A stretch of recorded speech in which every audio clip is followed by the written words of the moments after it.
What's up, everybody? Michael Walsh here. So today I want to discuss the Christopher Nolan Dark Knight trilogy. And I'm going to discuss different aspects about it, but I very specifically want to analyze it and sort of defend it over the question of whether or not Batman in these films kills. Because people have made videos talking about it, and they've done the kill count videos, and Zack Snyder has referenced this to defend his own depiction of Batman, because famously, or more so infamously, the Ben Affleck Batman kills people all the time. He kills people in his car, he shoots people, etc. And Snyder has basically said, like, oh, grow up. Of course someone like Batman would kill people. And if you're so mad, just go watch the Christopher Nolan movies, because he kills plenty of people in those movies. So I want to get into it because I think this is an interesting and like sneakily nuanced topic. So in the Christopher Nolan films, of course, Batman has his quote-unquote one rule. And it is a theme throughout the entire series, whether it's the first one where he learns the lesson over his failed effort to assassinate Joe Chill, and then having the dialogue with Falcone and throwing the gun in the river, and then refusing to execute the man while he's working for the League of Shadows. You've got all of that stuff. You've got the I won't kill you, but I don't have to save you shit with Ra's al Ghul at the end of that one. In the Dark Knight, it is it's like most central in that movie because you have this conflict between Batman and the Joker, and the whole film is Joker trying to corrupt Batman and force him to break his rule. In The Dark Knight Rises, you've got him working with Catwoman, and she is like totally down to kill people, but he stops her and he's like, no guns, no killing, blah, blah, blah. Like, this is a big thing in these movies. And yes, that is not a thing at all, period, in the Zack Snyder films. And the question, though, is, does that hold up? Is that actually accurate? Because, again, people have done kill count videos for the Nolan films. And they've argued that actually, despite this rhetoric and despite this reputation, Christian Bale's Batman murders people all the time. So we're going to get into it because it is tricky. There is a lot of what you might call indirect killing. So there's a lot of Batman causing things to happen that like don't directly kill someone the way like shooting them point blank with a gun does, but are one step removed from killing them. So for example, at the lair, at the headquarters of the League of Assassins, which is what they're called in the comics, but the League of Shadows in Batman Begins, at their headquarters, Batman is told by, Henry Ducard, Ra's al Ghul in disguise. He's told by him and by Ken Watanabe's phony character to execute this man. They've captured a murderer. He's been their prisoner. And part of the initiation process is that Batman has to kill this man. And Batman says, I will do what I must to fight men like this, but I will not become an executioner. And they're like, bro, you got to get with the program or you're going to be too. That's what Ra's implies to him.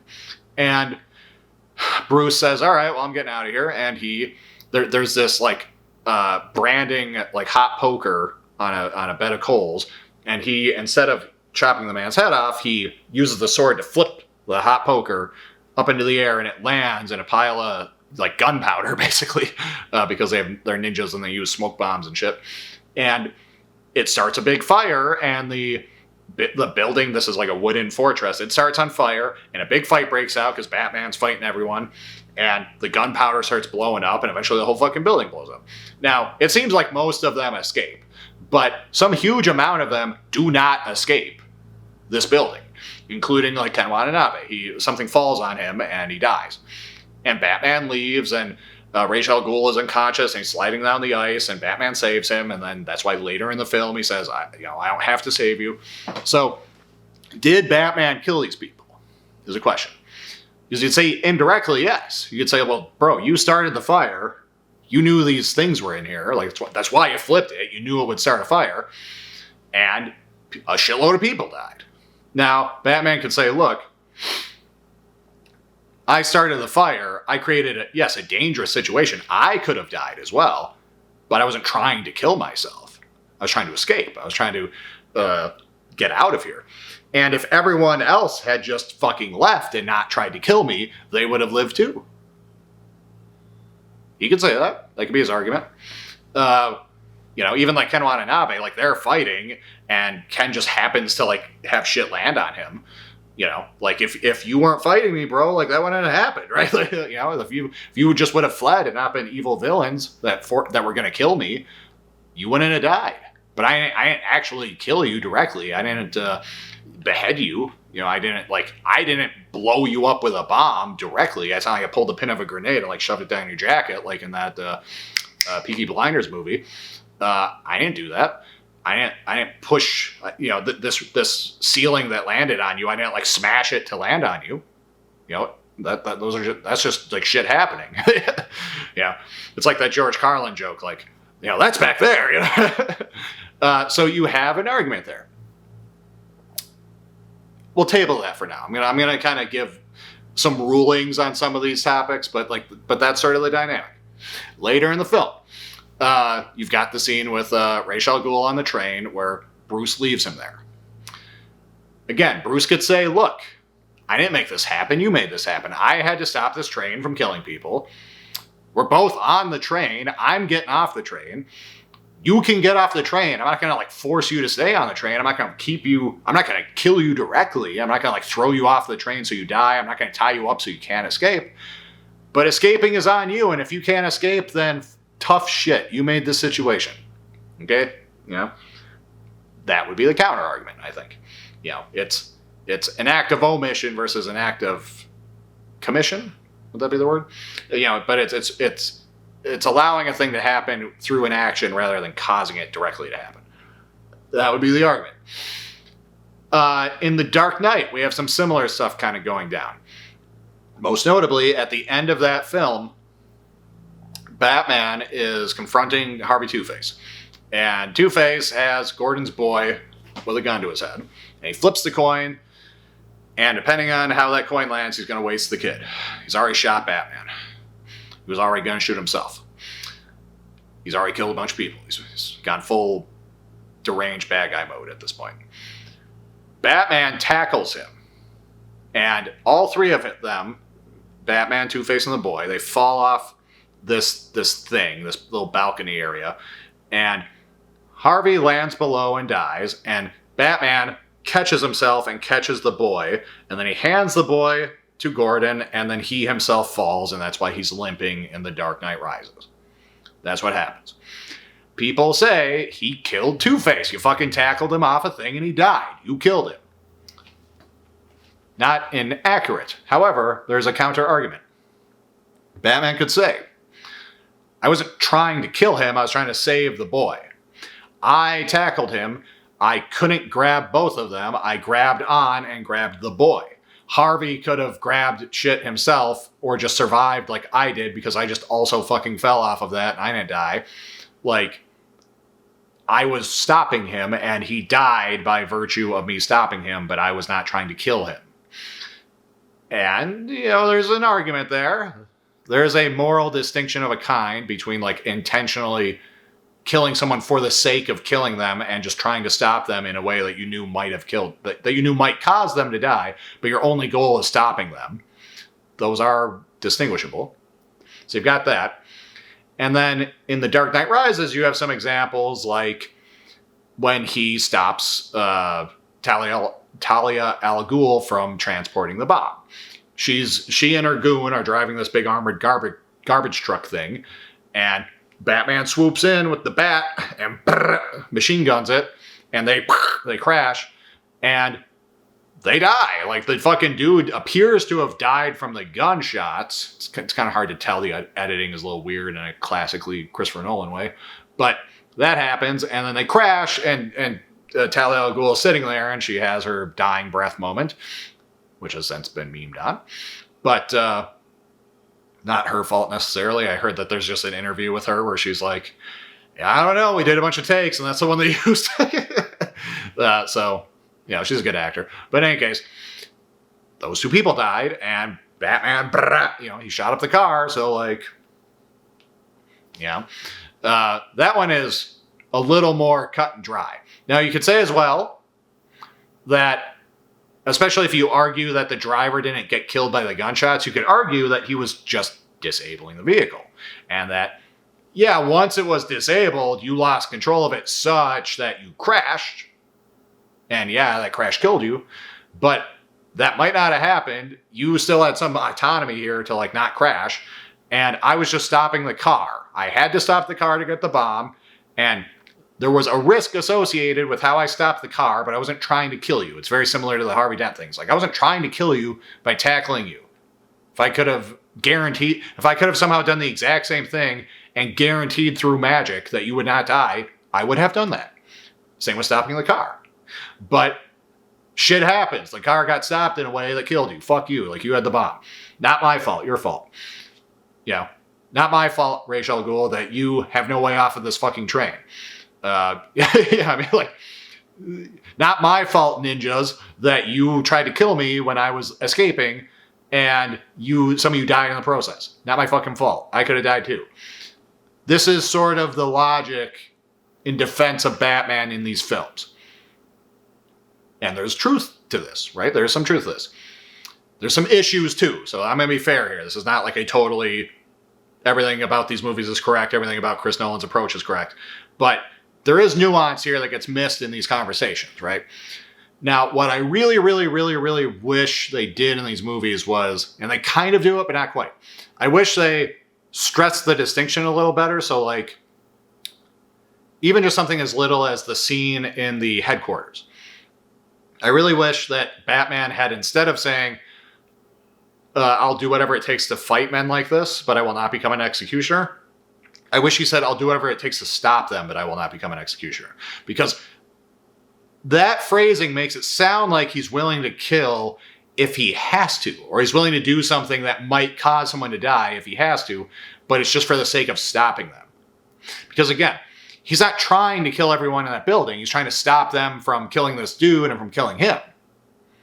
You know, and some people died in the only option he had for how to stop them, but that wasn't his goal. Similarly, he wasn't trying to kill Harvey Dent. He was trying to stop him, right? And if he could have done it in a way that didn't kill him or didn't have a risk of killing him, he would have done it.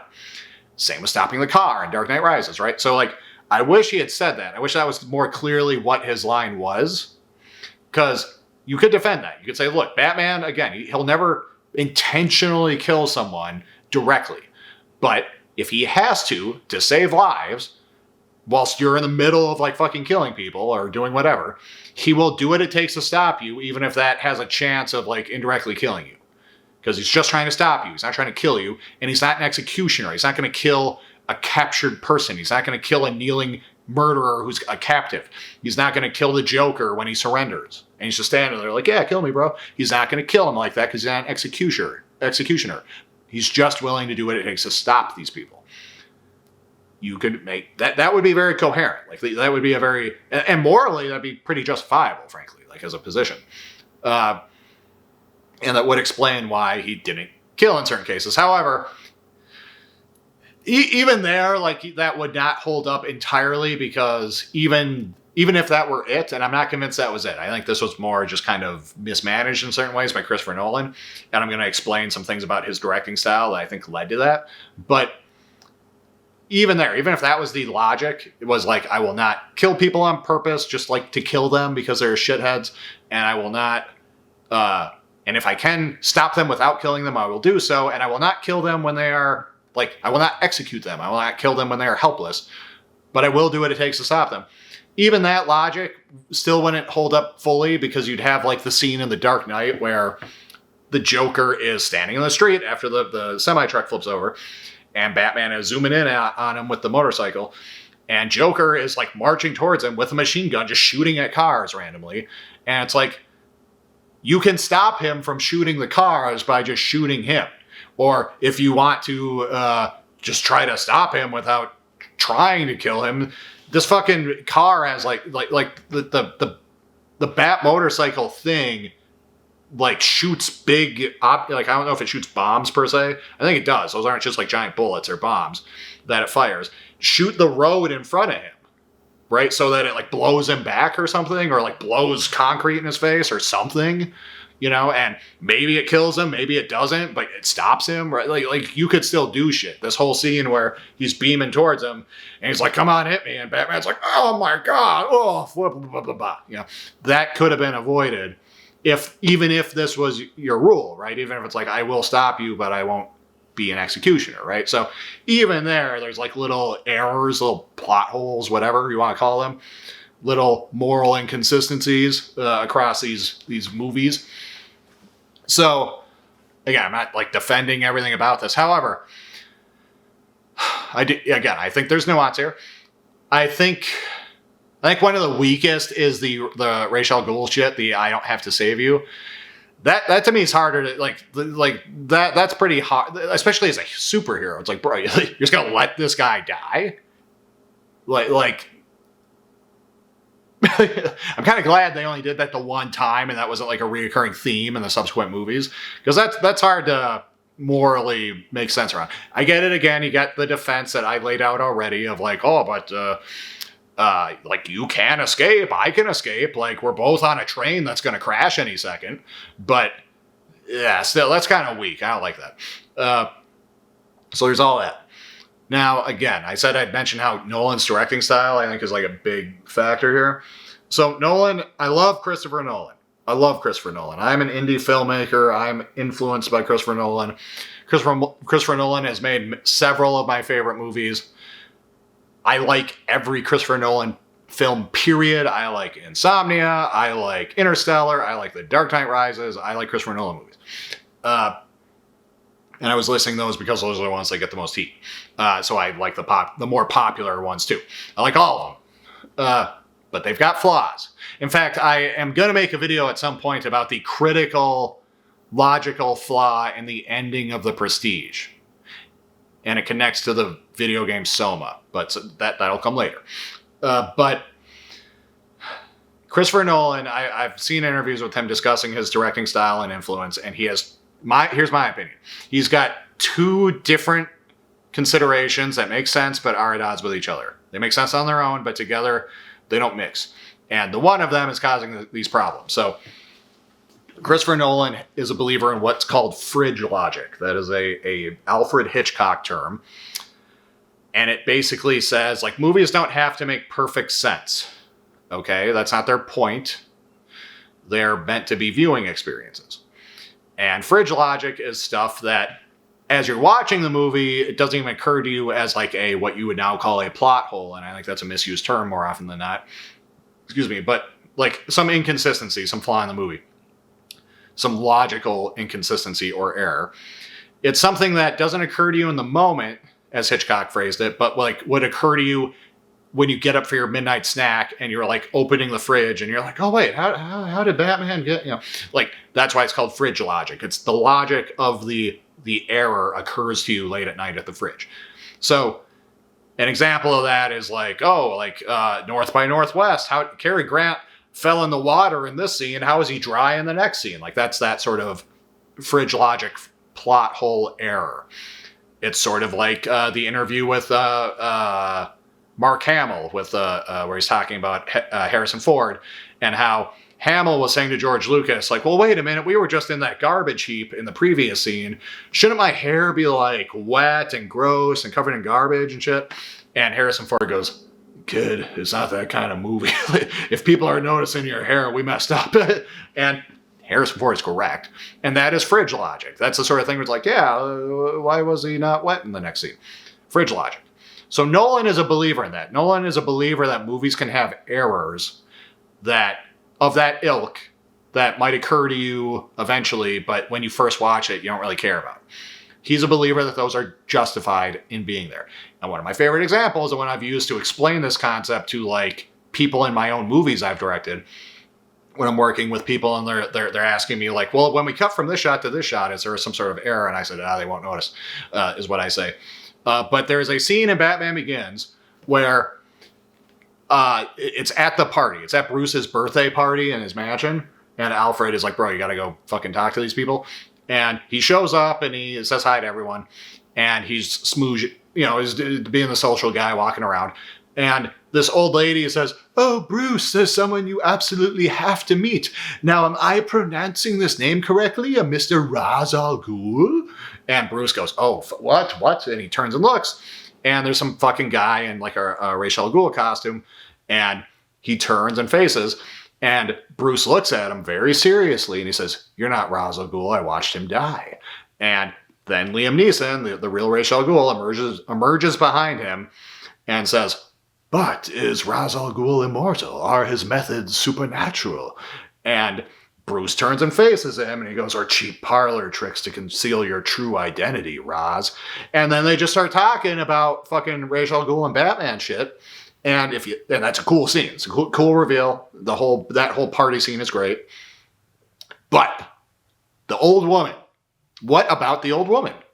If you were a real person, even if you're like a ditzy old like socialite like her, if you were in that situation, wouldn't you have questions? Like, wouldn't you be like, what the fuck is happening? Like, what do you mean you watched this dude die? What the fuck are you talking about? What is this? What is this fucking weirdo Liam Neeson talking about? Like, wouldn't you just be like involved in that situation after that bit of exchange happened? But in the movie itself, and through good camera work, she introduces them, and the camera is like on the dude who's pretending to be Ra's al Ghul. The camera is on Bruce. The camera is on Liam Neeson, and that stays on them. And the woman just kind of disappears into the movie ether. Yeah, I mean, just never to be heard from again. And I defend that. I say that's totally fine. I say that is movie making. That is part of the medium. Is shit like that. Totally fine. I thumb up, cosign that approach to filmmaking. However, Christopher Nolan also is a believer in, like, one of the reasons he said he likes these like kind of complicated movies like The Prestige, like Memento, like Tenet and shit like that, and why he likes playing with timelines and stuff in his movies, is he likes stuff that rewards rewatch. Because in the past, you couldn't just rewatch movies all the time because people didn't have VCRs and DVD and Blu-ray players and shit like that, and cable and streaming and whatnot these days. People couldn't rewatch shit all the time. So one way to reward rewatching is to have complicated stories that you can like figure out more and more. And like, ooh, I get this now, blah, blah, blah. The Prestige rewards rewatches, right? In a way that like, you know, just some random other movie doesn't, right? Here's the problem. Fridge logic makes the most sense when you can't rewatch shit because you're not going to watch it a million times and start noticing, oh, why isn't Cary Grant wet in this next scene? Why isn't this woman noticing that this insane weird dialogue is happening between Bruce Wayne and Liam Neeson? Why not? And where this hurts Nolan is, like, because again, I defend the scene with the lady, but where this most hurts him is that I suspect some huge amount of of Batman's killings across this franchise is meant to be fridge logic. That's my thinking. I think some huge amount of this, he's stopping the truck and they crash and they're dead. What's necessary, my friend? The place is blowing up and yeah, ninjas are getting killed left and right. I think you're not supposed to mentally really connect the dots morally of like, well, isn't he killing these people? I think that's supposed to be fridge logic. And again, that's not rewarded, that gets into trouble when you're also saying that people rewatch movies now. Because yes, people do watch these movies over and over again. They say, wait a minute, didn't he just kill that dude? Didn't he just kill Talia al Ghul and like whoever the fuck the driver was? Didn't he actually just kill Harvey Dent at the end of The Dark Knight? This is a problem, right? So this is where I love Christopher Nolan, but I think he has these two ideas, these two approaches to filmmaking, and more to them than that. These are just two things I'm identifying and singling out. But he's got these two approaches that both on their own make a kind of sense, but together create a problem. And that is, again, if you go into a movie knowing that people are going to rewatch them, but you also go in saying that fridge logic is just like totally cool all the time, you're begging for trouble. And I think, again, I think this is true. I do think that a lot of these death scenes, they're not like plot holes in the conventional sense of just like, oh, it just never occurred to me that this guy who never kills, that it would be a problem if he killed a bunch of people. It just never occurred to me. as a writer. I don't think it's that.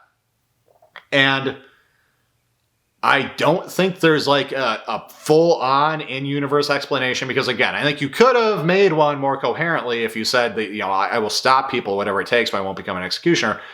You could lean into that with some, and maybe that was the intention and they just poorly conveyed it over the course of the trilogy. And you'd still have specific little issues like the scene with the Joker I described. So maybe there's that. But like on the whole, again, I think what happens is these are sort of fridge logic moments. Like, yeah, you're just supposed to be like, oh, he won't execute anybody. Ooh, now he's escaping. And oh shit, that guy just like got killed by that stuff. Ooh, the stakes are high. Oh, he's gonna save Ra's al Ghul. Like, that's how you're supposed to watch that sequence. You're not supposed to be connecting the dots and saying, well, didn't you just kill these dudes? And similarly, at the end of the third movie, you're supposed to be like, oh shit, like he's got to get the bomb. He's got to get the bomb. And oh shit, the car crashed. You're supposed to be invested in that. You're not supposed to be saying like, didn't Bruce Wayne just like shoot those people and cause the car to crash? He doesn't want you thinking that way. Same thing at the end of The Dark Knight. I think you're supposed to be like, oh shit, like the coin's flipping. How's it gonna land? Oh shit, Batman got him. Batman with the interception, and oh he's hanging. Oh, he's got the boy, and oh shit, Batman fell too. Is he okay? Like that's what you're supposed to be thinking watching it. You're not supposed to be thinking like, bro, didn't you just kill Harvey Dent? Like I think this is fridge logic, and it's a problem. So in summary, like I think that's the situation. Or rather, in conclusion, I just kind of did summarize. In conclusion, I think that's the situation, and I think that I'm okay with it. I would change it. Don't get me wrong. If I could send a message in like a time machine to Chris Nolan, I'd be like, bro, you gotta be tighter about this. you gotta either make these deaths like very explicitly not his fault, or you gotta make his rule more explicit, or something, but you got some tidying up to do right now. Again, I don't think it's just idiocy. I don't think it's just him being like, what do you mean this guy who never kills people isn't supposed to kill a bunch of people? Like, I don't think that's what it is. But, and I defend these movies. The Dark Knight is my second favorite superhero film of all time behind Spider-Man 2. And I love these movies. Batman Begins is so good. It's so rewatchable. It's like the most rewatchable of the trilogy. I love it. The scene with the bats where Bruce comes back to the cave as an adult. That's like my favorite scene in any superhero movie. So I love the Nolan films. I love Christopher Nolan as a director. I love Christian Bale's Batman. I love the ensemble cast. The Michael Caine, Liam Neeson, Cillian Murphy, Heath Ledger, etc. Tom Hardy. Love those movies. And I think these flaws have layers of defense. There's well, I'm not really like trying to kill you guys, the nuance to it. Like, I'm not trying to kill you ninjas. I'm just trying to get out of here, and you are killing yourselves by staying here trying to stop me. Like, I get that. I get that angle. I do get the distinction of like, well, I'm just not going to save you, even though I think that's pretty flimsy. I get I'm just trying to stop you guys. I'm not trying to kill you angle, which I wish they spelled out more clearly or made more clear that's what it was, and then were very, very rigidly consistent about going forward, I wish. But ultimately, yeah, I do think this is just fridge logic, and Nolan isn't appreciating like that, yes, 20 years, well, maybe not 20 years, but like 12 to 15 years after The Dark Knight comes out, people on YouTube are going to be talking about it and about these goddamn errors. Like, you didn't think it far enough ahead, bro. That's what I think happened. So that's my take. Let me know what you think. Let me know if you follow what I'm saying or if I sound like a rambling madman. But let me know if you agree, disagree, what you think about this, what you think about the Batman's no kill rule in these movies, if you think Snyder and other people are correct to say hypocrisy. All you people criticizing Batfleck, Christian Bale's Batman kills just as often. You guys are hypocrites. Let me know if that's your take. Let me know if you think my assessment of this situation and Nolan's directing style as an explanation is correct. Let me know if morally you kind of agree with my overall take on all this. And yeah, that's all I got. Like and subscribe if you have not. Plenty of videos coming out in this channel. I got vid every day dropping. All sorts of different nerd stuff. Sci-fi, anime, video games, comic books, comic book movies. I got you covered. In any case, take care.